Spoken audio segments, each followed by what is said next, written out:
Bienvenidos a 30 minutos. Buenos días, estamos en la televisión canaria. Esta mañana es una mañana que esperemos que sea también una mañana feliz para todos.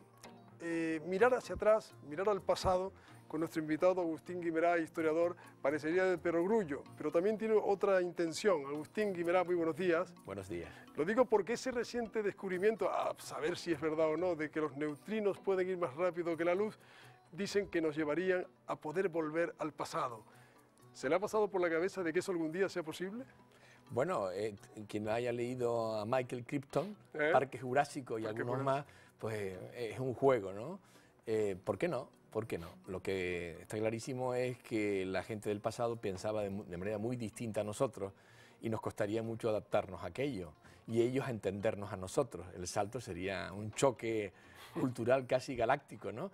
Pero bueno, como ciencia ficción me encanta. Sí, es apasionante. Los físicos están revueltos tratando de confirmar si ese descubrimiento es verdad.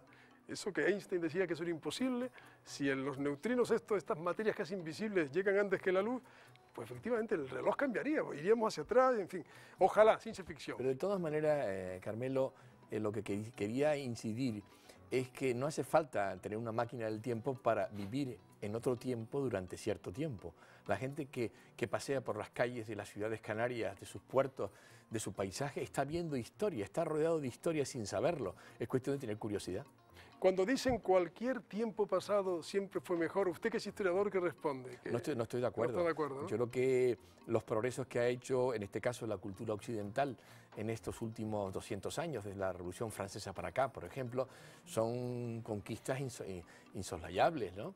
En relación a las conquistas del mundo parlamentario, los partidos políticos, la democracia, la mujer, la infancia, la vejez, el estado de bienestar, los derechos humanos. Yo creo que esas conquistas son un gran patrimonio de la humanidad, porque no son los del mundo occidental, con lo cual cada época histórica tiene su afán y tiene sus conquistas y sus logros. Claro, y también, Agustín, gente que se va implantando la moda del futuro casi como obsesión, y dice, lo pasado, pasado está, hay que mirar hacia adelante. ¿Eso es una buena recomendación o no hay que olvidarse del pasado, hay que volver siempre? Bueno, a mí me gusta mucho el arte moderno y me gusta viajar y me gusta la vida, el siglo XXI que me ha tocado vivir, con todas sus ventajas, de poder viajar a cualquier parte del mundo, o las nuevas tecnologías que te permiten una mayor relación social, que era inimaginable en las Canarias de nuestros abuelos, por ejemplo. Pero yo creo que hay que conocer de dónde venimos para saber a dónde vamos. Claro, claro, sí. Y en ese sentido, tú sabes bien que ciertos políticos y ciertos empresarios y ciertos líderes de esta sociedad, por no querer conocer el pasado, cometen grandes errores, ¿no? Y además errores que luego tienen consecuencias en nuestra construcción como comunidad. Yo creo que en ese sentido los canarios deben ser conscientes de dónde venimos, de qué somos, para poder planear un futuro mucho más universalista, porque si no nos convertimos en aldeanos. Tropezar dos veces en la misma piedra, ¿no? ¿Qué le dice o qué le dijo el Guanche al conquistador? Acaba de publicar una novela donde usted le da la vuelta a la historia y cuenta cómo pensaban los guanches, los conquistadores, las mujeres de aquella sociedad que estaban haciendo. ¿Qué le dijo el Guanche al conquistador? Bueno, aquello fue un choque de cultura muy desigual, con lo cual esta gente, unos pactaron con los poderosos y otros se rebelaron contra ellos y mantuvieron una postura, digamos, heroica, ¿no? Y en ese sentido yo creo que figuras como Bentor, como Benitomo o como los caudillos de Gran Canaria, Torama, son personas que pasarán a la historia y a la leyenda, ¿no? Por haberse enfrentado a una marea que en aquel momento era imposible de soslayar. Por lo tanto, en este caso los aborígenes canarios intentaron pactar con el ganador y lo consiguieron, porque en el caso de Tenerife, en 25 años, en una generación, los guanches supervivientes se mezclaron con los colonos. Las mujeres guanches eran muy buscadas por los hijos de los mercaderes extranjeros, sí, que vivían en la capital de la isla, en aquel momento La Laguna. Hay testimonios de la época, con lo cual podemos decir que mucha gente de estas islas tenemos sangre guanche. Yo por mi familia Peraza del sur seguro que tengo alguna gota de sangre aborigen. Yo creo que eso es lo bonito de lo que pasó después de la conquista, ¿no? Sí. ¿Y qué pasó después? Bueno, Canarias ha sido una plataforma internacional atlántica de primera categoría. Primero en la época en que de la navegación a vela, en función de los vientos y las corrientes, por aquí era el paso obligado a las Antillas, al Caribe y también al Cono Sur. Y eso generó una cantidad de intereses de comerciantes extranjeros y peninsulares que generó en poco tiempo un primer capitalismo absolutamente moderno, ¿no? La caña de azúcar, luego el vino, tenemos un patrimonio flamenco de primera categoría mundial gracias a ese comercio del azúcar. Y luego las islas del vino, hasta tiempos bien recientes. Luego vienen las islas del carboneo, las islas de la cochinilla, las islas del plátano y el tomate, las islas del turismo y la cultura del sol y la playa. Tenemos una biodiversidad de primera categoría internacional. Y todo eso hace que yo, desde que empecé a dedicarme a la historia, hace ya más de 40 años, es decir, ayer, pues me interesó mucho la dimensión internacional del archipiélago, ¿no? Que creo que es una de las cosas más interesantes que tenemos, ¿no? Curioso, porque esa dimensión internacional es la que más ocultamos o a la que menos de atención le prestamos, pensando que nosotros somos nosotros y el mundo se acaba aquí, ¿no? Pero si uno coge la genealogía de cualquier familia de aquí, somos todos descendientes de portugueses, no olvidemos que hay mucho portugués, castellanos, andaluces, catalanes, irlandeses, que usted conoce muy bien. Mi apellido Guimerá es catalán, mi segundo apellido es Rabina, es italiano. Lo malo que no heredé de mis antepasados el gusto por el comercio y la habilidad, si no, no estaríamos hablando en este momento, ¿no? Y me dediqué a la historia como alternativa. Yo creo que somos un crisol de culturas y basta ver todas las tradiciones, las costumbres, la toponimia y nuestro patrimonio histórico-artístico para darnos cuenta de que somos gente universal. En la Segunda Guerra Mundial tuvimos un interés que podría ser un poco inquietante entonces para algunas potencias. Fue mucho más importante para la corona española y sus enemigos en el siglo XVI, el XVIII. Incluso antes. Mucho antes. Aquí era el paso de las flotas de América, las flotas de la Plata, y tenemos los ataques de Peter van der Does a Gran Canaria, o Francis Drake y John Hawkins y sus aventuras por aquí, luego Jennings o Nelson. Yo creo que en aquel momento, en términos comparativos, Canarias era un Hong Kong. Aquí se comerciaba con América Española, con Brasil portugués, con el Golfo de Guinea, con el Mediterráneo, con el norte de Europa, y era una encrucijada marítima de primer orden mundial. No es una casualidad de que haya venido aquí científicos como Alexander von Humboldt, no es una casualidad. Y no es una casualidad que el Teide, como volcán más alto de las Islas Canarias y del territorio español, sea uno de los volcanes más conocidos del planeta en el siglo XVIII. Uno de los 7 volcanes míticos del planeta. Exactamente. Entonces, todo eso hace que Canarias fuera mucho más importante en la edad moderna, ¿sí? Más que en la contemporaneidad. Por supuesto, durante la Segunda Guerra Mundial, el hecho de que el gobierno de Franco apoyó las fuerzas del Eje, yo tengo muchísimos relatos de historia oral que no se pueden comprobar porque la documentación secreta no existe, de que había muchísimas actividades de aprovisionamiento de submarinos alemanes aquí y había algún centro de comunicación con alta mar para la famosa batalla del Atlántico. Y en contrapartida, los aliados hicieron más de un proyecto para tomar alguna de las Islas Canarias, ¿no? Al final, gracias a Dios, no se produjo, pero nos ha dejado un testimonio, que es una cosa que defiendo en este medio de comunicación, que es que muchos municipios de las islas costeros tienen unos magníficas casamatas y búnkeres que están allí muertos de risa, que algunos están muy bien camuflados con la roca alrededor, y eso es otra parte de nuestra historia. Mi padre estuvo cavando trincheras como sargento en el sur porque venían los aliados el año 39 y 40. Estamos hablando de un historiador que pertenece a una saga, está la saga de los Guimerá, es importante, don Marcos Guimerá Peraza, tantos historiadores. ¿Eso va en la familia, en la sangre? No, en realidad mi padre fue el primero que se dedicó a la historia. En mi familia hubo gente que se dedicó a la literatura, otra gente que se dedicó a la política, al comercio, pero fue el primero. ¿Y el lo que pasa es que yo he vivido, como decía al principio, he vivido rodeado de historias sin saberlo, es decir, los mobiliarios de nuestras casas, los cuadros, las historias familiares, y mi padre allí sentado ante los libros escribiendo durante 40 años. Al final, eso me empapó y di el salto a la historia. Cuando veía a su padre construir libros que pertenecen ya a las bibliotecas obligadas de los canarios, ¿sentía curiosidad por qué estaba escribiendo, qué estaba haciendo, Sí, en qué sí. se metía? Y además, él transmitía muy bien, creo que sigue vivo todavía y muy lúcido, con sus 92 años. 92 sabía años. transmitir muy bien todo lo que estaba haciendo, ¿no? Ya sea hablar de Nicolás Estebanes o hablar de Benito Pérez Armas, y parecía que lo estabas tocando, ¿no? Él fue capaz de transmitir y sacar a la vida, a la luz pública, a muchísimos políticos de primera fila de Canarias, sobre todo en los siglos XVIII al XX, de una manera muy, muy mágica. Yo creo que eso es una deuda que tienen los canarios con Marcos Guimerá. Sí, personaje vivo, como dice su hijo, que sigue escribiendo.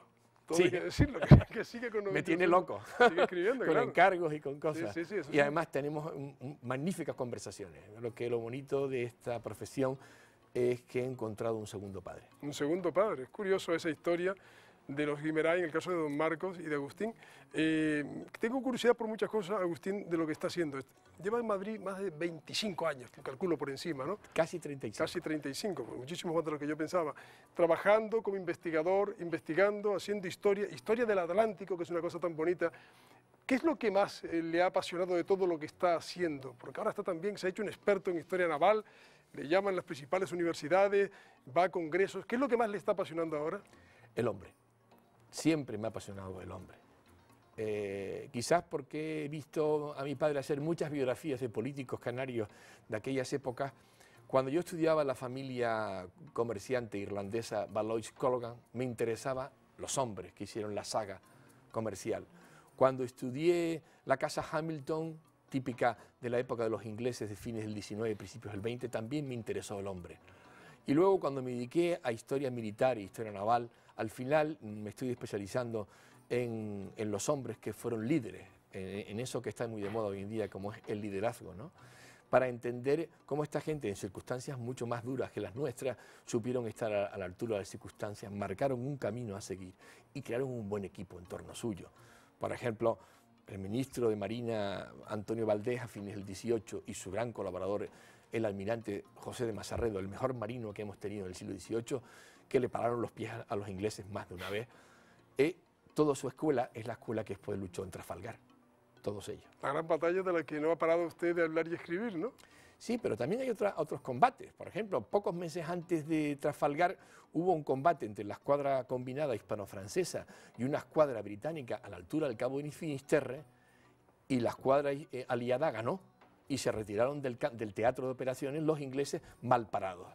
Eso no se cuenta, siempre se cuenta nada más que la historia del vencedor, pero hubo muchos momentos de la historia naval española, del 18, en que los españoles, con una buena mando, una buena autoridad y un buen liderazgo, supieron tener en jaque a los ingleses. El camino hacia la hegemonía inglesa del mar no fue un camino fácil para ellos. Ellos, los propios historiadores británicos, mis colegas, admiten que eso se consumó a mediados del 19, no antes.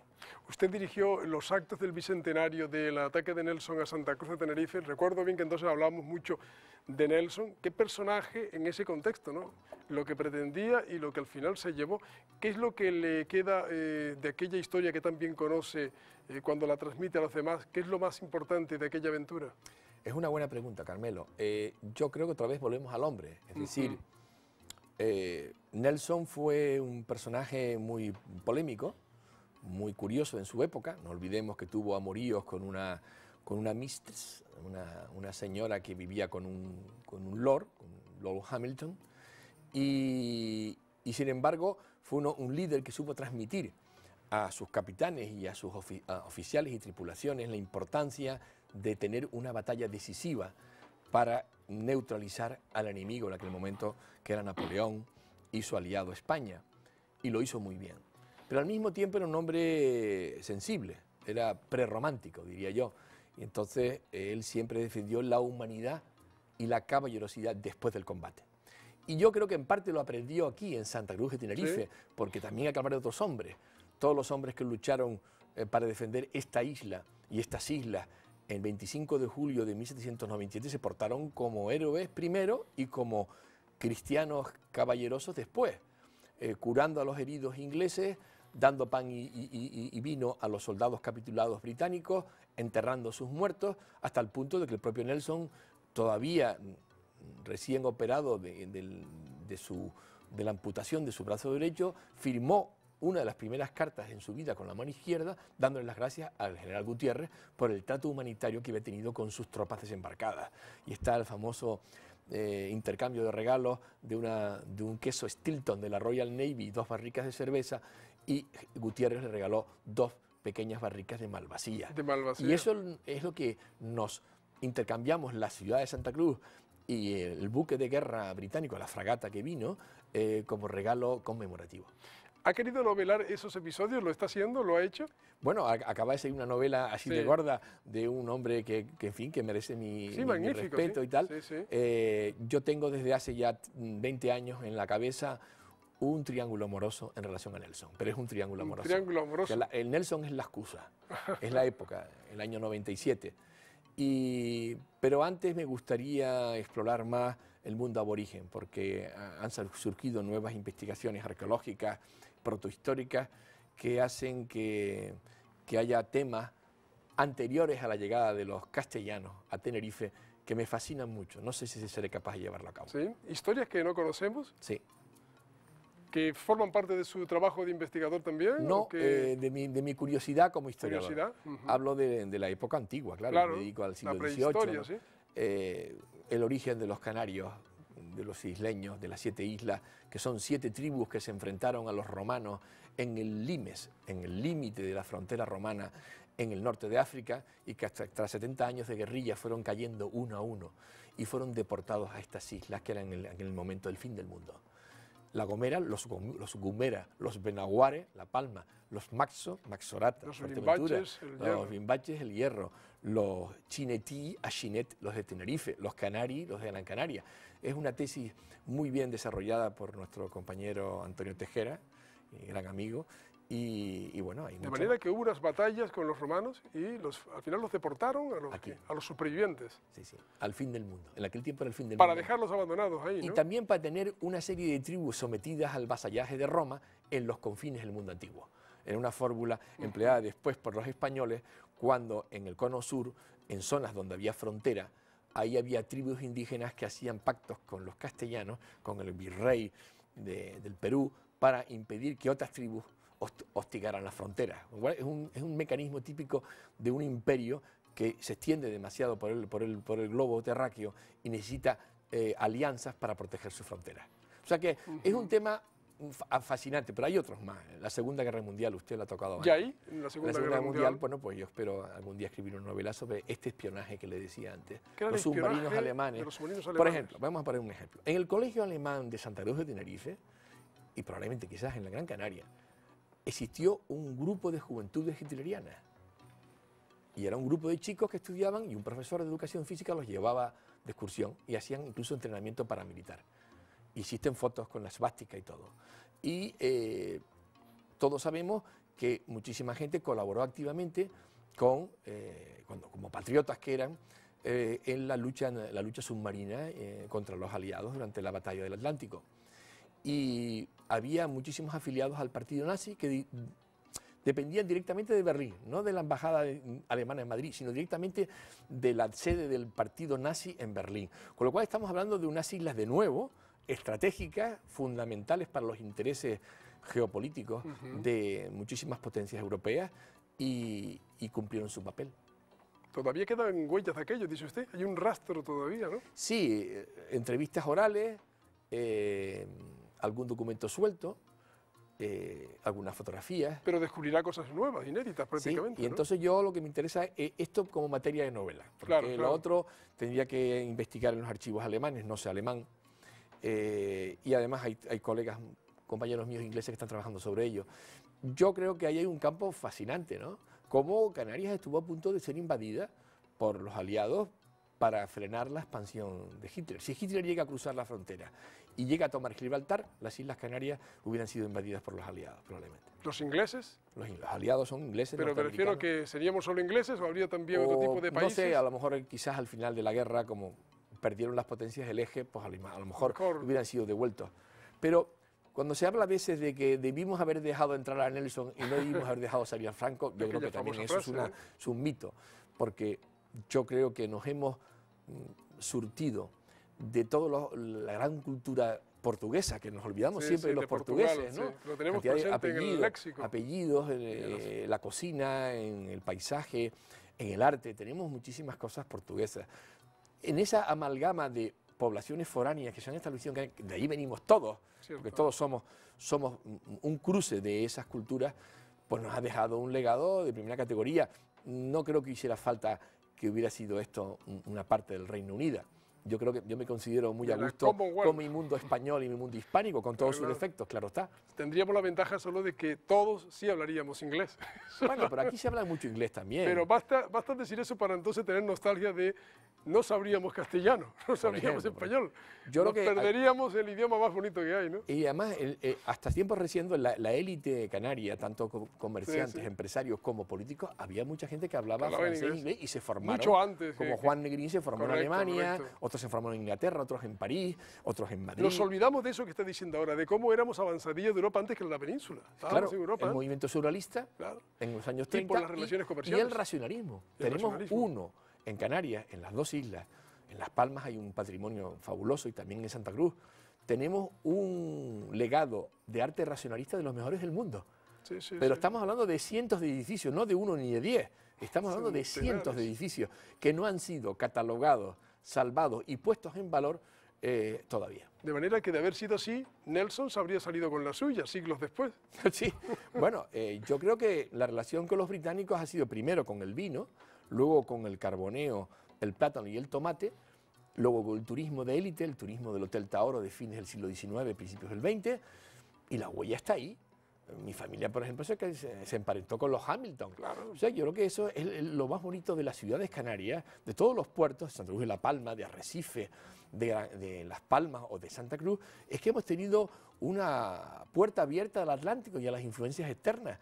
Y eso ha creado un cosmopolitismo. No es una casualidad que el movimiento obrero haya surgido en los puertos canarios, ni tampoco el republicanismo. No es casualidad, ciertamente. Churchill entonces estaba en eso, ¿no? Churchill era un hombre que quería España, lo quería, y estaba muy preocupado por el futuro de España. Y fue uno de los primeros que defendía que España tenía que salir de esta como fuera, ¿no? Y además acaba de tocar a uno de mis personajes favoritos. Eso sí que es un gran líder. ¿Qué líder, Con todos sus defectos, fue el único hombre en Europa en 1940 que le dijo no a Hitler. Solo les puedo ofrecer sangre, sudor y lágrimas, pero venceremos. Y lo consiguió. Y lo consiguió. Había que tenerlos bien puestos. Cuando ha repasado, me consta, las historias de los puertos del vino, Burdeos, Oporto, Puerto de la Cruz, ¿qué es lo que ha aprendido, qué ha descubierto? Bueno, es que yo creo que deberíamos promocionar mucho las asociaciones culturales que colaboren con nuestros servidores públicos en la puesta en valor en el patrimonio.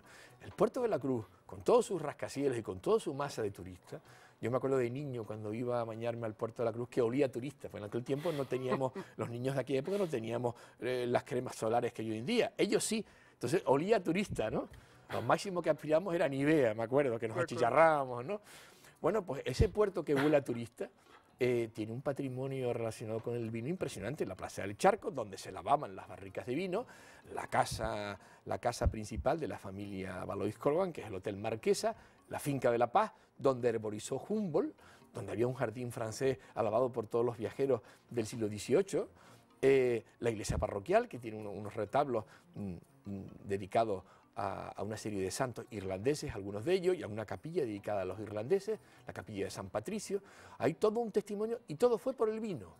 El vino combinado con una cosa importante, que era el comercio con América. El vino era un producto que circulaba por todas las redes atlánticas gracias a que Canarias tenía un comercio privilegiado con América y de ahí venían productos coloniales y la plata y el oro que era importante para la balanza comercial, la balanza de pago. Con lo cual, esa mezcla entre los productos isleños y los productos coloniales dio una riqueza al Puerto de la Cruz impresionante.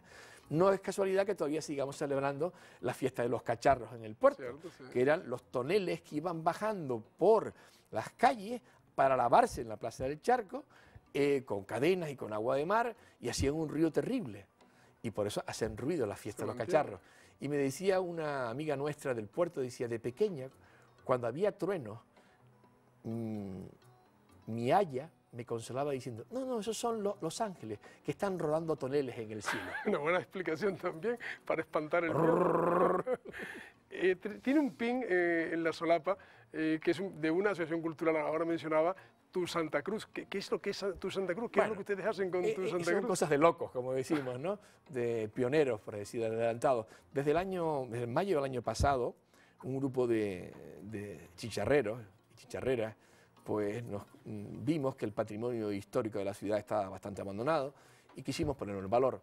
Y hemos creado una asociación cultural que está en este momento en trámite, en el cual pues ya tenemos muchos fans, tenemos una página en Facebook, tenemos un blog, hemos editado un cortometraje con esta cineasta, amiga mía, Isabel Coll, sobre el barrio Nuevo Obrero, con motivo de las Cruces de Mayo, de este pequeño barrio que ha sido capaz de crear una obra de arte, y tienen además una actividad deportiva y cultural interesante. Y también estamos haciendo itinerarios históricos por la ciudad. Ya ahora este domingo vamos a hacer el número 10. Vamos a visitar San Andrés y le vamos a enseñar a que quiera venir a las 11 de la mañana en el Castillo de San Andrés, le vamos a enseñar San Andrés, Valle de Guanches y Corsarios. Qué bonito eso, porque lo de los corsarios, es verdad que usted que es experto en el mar, es muy común en el Atlántico a lo largo de la historia, ¿no? Y son aventuras. Yo recuerdo también de haber leído mucho de Romeu de Armas, las piraterías. Siempre retornamos a la historia, la vieja historia infantil de los piratas, ¿no?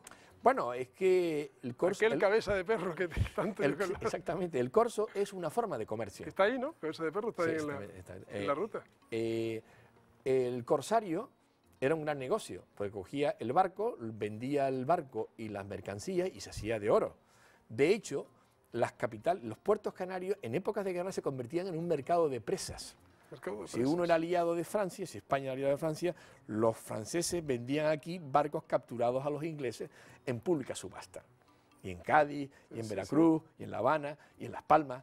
Entonces, el corsarismo es una cosa secular. Nosotros hemos vivido con los volcanes, que estamos ahora de moda de nuevo, nuestros queridos volcanes que tanta vida nos han dado, y vivimos con los corsarios, y también con los comerciantes. Es decir, el mar es ambivalente. Por un lado te trae la fortuna o te puede traer la desgracia, pero la gente de nuestros antepasados convivía muy bien con las dos formas, con la guerra y con la paz, y además eran magníficos comerciantes. Yo diría algunos de ellos contrabandistas. El contrabando era un hecho estructural en todos los puertos de la monarquía hispánica a ambos lados del Atlántico. Ahora los piratas de hoy no son de alta mar, ¿no?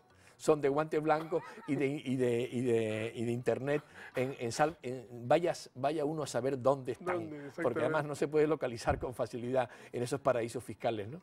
El Atlántico es un mundo, es un mar insondable de historias. Es bonito lo que acaba de decir Carmelo, yo pienso en eso. Y además, es el mar que nos ha acompañado desde nuestra infancia. Nosotros estamos rodeados de un océano vastísimo sin saberlo. Ahora nos lo quitan y nos damos cuenta enseguida. Los que hemos iniciado alguna carrera en Madrid, durante el primer mes que estamos en la capital, cuando vamos paseando por Gran Vía y miramos hacia la sierra, de pronto vemos el mar. Lo ansiamos tanto que aquellas nieblas del crepúsculo nos recuerdan el mar. Lo malo, Carmelo, es que desaparece esa sensación. Al cabo de 2 meses ya no ves el mar. Ya no se ve, ¿no? Entonces, claro, ya se ve lo que se ve, la realidad, la realidad, la Castilla mesetaria. Sí. Y los que vivimos en Madrid y compartimos la capital con Canarias, añoramos siempre el mar. Si yo no hubiera estado yendo y viniendo como he estado con investigaciones de historia de Canarias, con estancias largas aquí, yo diría una residencia compartida, yo no hubiera aguantado la gran ciudad. Seguramente los que están fuera ven más el mar que los que estamos dentro porque lo ven en la memoria, ¿no? Los que están por ahí viajando lo llevan ahí marcado en la memoria, ¿no? En esos paisajes que se simula un mar, pues ahí está el mar de Canarias. Bueno, y además que el canario fuera es capaz de grandes realizaciones, porque las islas son muy duras. Estas islas son duras. Sacar el sustento ha sido muy duro a lo largo de 500 años de historia. Pero los canarios en Cuba, los canarios en Santo Domingo, en San Antonio de Texas, en Montevideo, en la propia península, hay gente que son muy valientes, muy trabajadores, gente de frontera, porque estamos en la Que es frontera. el término que está ahora y que ha sacado en su novela esta tierra de fronteras, Agustín Guimerá, que será hasta la próxima oportunidad. Habrá mil cosas que seguir hablando con los invitados. Muchas gracias, Agustín. A ustedes. Hasta Gracias. siempre. Que tengan un día muy feliz. Muy buenos días.